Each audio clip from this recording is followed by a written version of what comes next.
Hey guys, how are you? David Franco here from dfranco.com/ask, which is your forum for asking your questions to use in future videos such as this one. Today's question comes from German Max.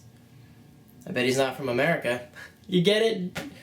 Alright, Max says, I'm sorry Max, no offense intended, I'm just an idiot. Max says, hello David, hello Max.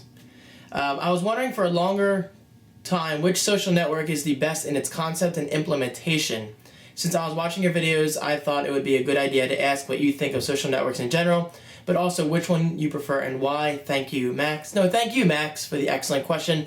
This is a great topic and honestly something I've been wanting to talk about for a little while now, so let's jump right into it. Okay, first of all, this video is going to be about 3 social networks, and honestly, I don't think there's anything else worth mentioning because, let's face it, there are 3 big ones in the world today. 1, Facebook, obviously. 2, Twitter, and 3 I should say, Google+. I know, hold on, don't worry, I'll give my thoughts about Google+ later. Okay, so let's talk about all these networks, how I use them, and how I think the implementation is good or bad. Number 1, let's start out with Twitter. First of all, I should say Twitter is definitely my favorite social network out of all 3. I realize they're all very different from one another, except for Facebook and Google+, but I'll get back to that in a minute. I just love Twitter because it's simple, it's to the point, and it limits you on your characters. What is it, 140 characters, I believe? I could be wrong, I always forget. But, I mean, a lot of people may think that's a bad thing, but honestly, I think that's a good thing for one main reason. It teaches you to get to the point, to not over-talk yourself, and to not be annoying. Twitter's great. There's so many Twitter clients for the iPhone and iPad that I love, especially Tweetbot. I use Twitter for Mac. I use 2 columns, one for the regular timeline feed, whatever they call it, and my second one is strictly for mentions. I'm having a hard time talking today for some reason. My mentions, because I get a lot of mentions per day, probably like 100, it's hard to tell, but I like to see mentions in my separate column. That way I can reply to most people and see what's going on throughout the day. Also, another huge thing about Twitter that I cannot forget, and seriously, there's a whole video about Twitter I should do, but another thing I really like about Twitter is the fact that mostly everything is public. You know, I could have sworn I activated caffeine. I guess not. This means that I can search people's tweets through keywords. Facebook, you really can't do that. I like seeing what people say to others. Like if I go to David Banther's profile, he's a good friend of mine, so I'm going to use him as an example. I hope you don't mind, David.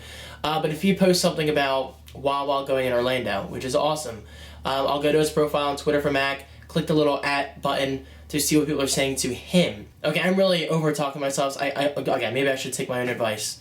140 characters less, but there you go, Twitter, I love it. Okay, so next up is Facebook. I'm not going to talk about this too much, but I do love Facebook. Facebook's made a lot of changes over the years, which people usually end up whining about. I never understood that. I mean, it's a free network. Facebook can do what they want with their interface. It's their service. It's their product. That's just a mini rant. I love Facebook. It's not my favorite. Like I said, Twitter's my favorite. But I do like Facebook over Twitter for certain reasons. For instance, photo sharing. I really like the ability to have photo albums. And yes, I know you can technically do that on Twitter, but it's not as clean and organized. I like connecting on a more personal level with friends because not everyone can see other people's profiles. So it kind of goes both ways. Twitter is mostly public. But for Facebook, if you want to do more private things, like, you know, conversations to actual friends from high school or college, then you can. That's what's so great about it. And the best thing about Facebook probably is reconnecting with old friends. I can't tell you how cool it is to reconnect with people from high school that I haven't talked to in years, then kind of catch up with them. I mean, for instance, I just ran into an old friend at Wawa the other day. I don't think I'm friends with him on Facebook, but this kind of relates in a way. And I ended up talking to him for like 20 minutes about what I'm doing, how I'm in place, what he's doing, where he lives now, and that kind of same connection I had at Wawa can happen on Facebook. I mean, conversation is conversation. It doesn't matter whether it happens in person or whether it happens on a social network.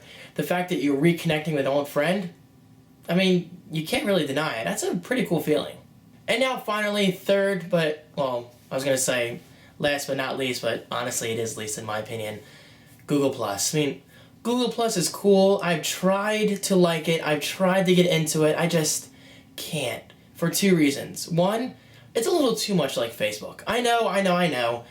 Google Plus is more the geeky Facebook, and it's a much smaller community, and it's less spammy, I guess you could say. But that's the problem. People I want to talk to on Google Plus are not on Google Plus. They're already on Twitter. They're already on Facebook. And between Twitter and Facebook, I'm perfectly happy between both networks. Twitter does things very well, minus all the API crap coming up. I really don't care about that though, honestly. And Facebook does things very well. Do we really need Google Plus? Now, I understand, yes, don't hate on me, please. I'm just giving my honest opinion. I realize there are passionate people out there for Google Plus, and I respect that. Trust me, I respect someone who has a passion for anything in this world. Me, personally, I see no point for Google Plus. I mean, oh, and by the way, my second reason for not liking it, sorry, I go off track all the time. My second reason for not liking Google Plus is the fact that there aren't really any third-party apps that I like. That's why I like Twitter so much. It's always running on my desktop. But I don't see a simple app that I can use to post to Google+. Maybe I'm missing out on something, but that's one of the huge reasons why I don't participate. And yes, I do have a Google Plus profile, and I believe it's below this video. I have a copy and paste thing I do for actually an auto post now, because YouTube's new feature, which is awesome. A little default upload thing. It's beside the point. I guess what I'm trying to say is Google Plus, I just don't have a personal connection with that network. It's cool. I give Google props. It's certainly better than Buzz and Google Wave and all that stuff. But I don't see Google Plus ever taking off in terms of, hey, are you on Google Plus? Add me. You don't see people saying that. You see people saying, hey, I'll send you a friend request on Facebook, after you go to a party or whatever. Or you meet someone on Facebook that's on Twitter. It's like, hey, dude, follow me on Twitter. Or even in a YouTube video such as this. I just don't have that connection with Google Plus, and that's just me. But then again, that's what a social network is all about. Social networks are about pertaining to what you personally want out of it. Twitter, I love it because it's short, simple, to the point. Facebook, you can do photo sharing and connect with old friends. And Google Plus, it's just not there for me. And there you go, German Max. Thank you so much for the excellent question. I really enjoyed answering it. But as you can probably tell from my rambling, each of these social networks, I believe, deserves its own video. Because Twitter, there's so much to talk about. Facebook, there's plenty more to talk about. And Google Plus, while I don't use it, there's certainly more to explain. And now with all that aside, today is a free audiobook day, all about Facebook actually. Now I noticed yesterday's audiobook, a lot of people didn't really catch on to. I don't blame you, maybe it wasn't overly interesting. But this one I do urge you to check out.